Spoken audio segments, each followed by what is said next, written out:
ধূপগুড়ি শহরের একমাত্র খেলার মাঠ হলো পুরো ফুটবল ময়দান। একাধিকবার বেহাল মাঠের হাল ফেরাতে প্রতিবাদে সরব হয়েছে খেলোয়াড়রা। অভিযোগ, মাঠের চারিদিকে উচ্চ বাতিস্তম্ভ ছাড়া সেই রকম কোনো উন্নয়ন নজরে পড়েনি। পার্শ্ববর্তী শহর ফালাকাটায় যখন স্টেডিয়াম গড়ে উঠেছে, সেই জায়গায় ধূপগুড়িতে খেলাধুলোর পরিকাঠামো দিন দিন তলিয়ে যাচ্ছে। স্টেডিয়ামের দাবি এখনও স্বপ্ন। বেহাল মাঠের হাল ফেরাতে ব্যর্থ পুরসভা। বর্তমানে নির্বাচন না হওয়ায় পুরসভার অবস্থাও টালমাটাল। পুরসভার মাথায় বসানো হয়েছে মহকুমা শাসককে। সঠিক দেখভালের অভাবে ধূপগুড়ি শহরের একমাত্র এই ফুটবল ময়দান হারিয়ে যেতে বসেছে। রাত হলেই বাড়ছে মদ্যপানের আসর। অসামাজিক কাজের অভিযোগ এর আগেও বহুবার উঠে এসেছিল। সকাল বিকেল প্রচুর ফুটবল, ক্রিকেট খেলোয়াড় এবং শহরবাসী শরীরচর্চার জন্য মাঠে আসেন নিয়মিত।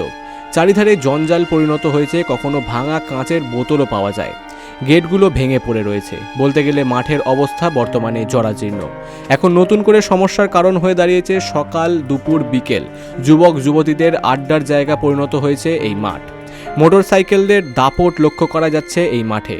উঠতি বয়সী যুবক যুবতীরা মাঠে দ্রুত গতিতে বাইক চালিয়ে অনুশীলন চালাচ্ছে। কেউ কেউ আবার স্টান্ট করতেও ব্যস্ত।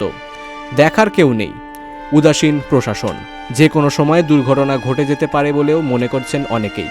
তেমনি ক্ষতিগ্রস্ত হচ্ছে মাঠ। খেলোয়াড়দের নিরাপত্তা নিয়েও উঠছে প্রশ্ন। শুধু বাইকারদের দাপট নয়, মাঠে খেলা চলাকালীন ঢুকে পড়ে গরুও, যার ফলে অনুশীলনে ব্যাঘাত ঘটতেও দেখা যায় খেলোয়াড়দের। এই বিষয়ে ধূপগুড়ি পুরসভার দায়িত্বে থাকা মহকুমা শাসক শ্রদ্ধা সুব্বা বিষয়টি দেখবার আশ্বাস দিয়েছেন।